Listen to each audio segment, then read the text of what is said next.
Welcome to my channel Oishi fine arts. আশা করি তোমরা অনেকেই অ্যালার্ম ক্লক দেখেছো। তাহলে চলো বন্ধুরা, আজকে আমি তোমাদের একটি অ্যালার্ম ক্লক ড্র করা শেখাই। অ্যালার্ম ক্লকটি ড্র করার জন্য প্রথমে আমরা একটি বড় করে সার্কেল করে নিলাম। সার্কেলটির একটু নিচ থেকে বড় সার্কেলটির থেকে একটু ছোট করে একটা সার্কেল ড্র করলাম। ক্লকটি ড্র করা হয়ে গেলে ক্লকের উপরের পার্টটি আমরা এইভাবে ড্র করে দিলাম। ক্লকের নিচে স্ট্যান্ডগুলি করার জন্য আমরা দুটি স্ট্রেট লাইন টেনে নিচে দুটি কার্ভ লাইন দিয়ে অ্যাড করে দিয়েছি। এরপর ক্লকের মাঝখানে আমরা দুটি সমান করে লাইন টেনে নিলাম। লাইন টেনে নেওয়ার পরে একটি সার্কেল ড্র করে নাম্বারিংগুলি করে নিলাম। বন্ধুরা, এখানে নাম্বারিংটি এমনভাবে করতে হবে যাতে 12-এর ঠিক সমানে 60 থাকে এবং 3 সমান করে 9 সংখ্যাটিকে লিখে নেব। নাম্বারিংগুলি করা হয়ে গেলে ক্লকের কাঁটাগুলিকে আমরা এইভাবে ড্র করে দিয়েছি।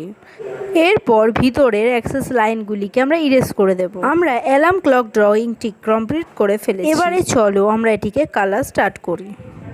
বন্ধুরা, অ্যালার্ম ক্লকটিকে কালার করার জন্য প্রথমে আমরা রেড কালারটি ইউজ করব। রেড কালার দিয়ে বাইরেটা ভালোভাবে বর্ডার করে নিয়ে ভিতরে রেড কালার দিয়ে ফিল করে দিলাম। রেড কালারটি করা হয়ে গেলে উপরের পার্টি আমরা গ্রিন কালার দিয়ে বর্ডার করে ভিতরে ফিল করে দেব। গ্রিন কালারের ভিতরের পার্টে আমরা স্কাই ব্লু কালার দিয়ে ফিল করে দেব এবং মাঝের পার্টটিতে আমরা ইয়েলো কালার দিয়ে ফিল করে দিয়েছি। নিচের স্ট্যান্ডটির উপরের পার্টে অরেঞ্জ কালার এবং নিচের পার্টে ইয়েলো কালার দিয়ে দিয়েছি। এরপর ক্লকটির মিডিলে কালার করার জন্য আমরা লেমন ইয়েলো কালারটি ইউজ করলাম। লেমন ইয়েলো কালারটি দিয়ে আমরা হালকাভাবে কালারটি করে দিলাম। এমনভাবে কালার করতে হবে যাতে কোনো হোয়াইট ভাব না থাকে। এরপর ক্লকের কাঁটাটি কালার করার জন্য প্রথমে মিডিলে অরেঞ্জ কালার দিয়ে ফিল করে দিলাম। কাঁটাটিও স্কাই ব্লু কালার দিয়ে ফিল করে দেব।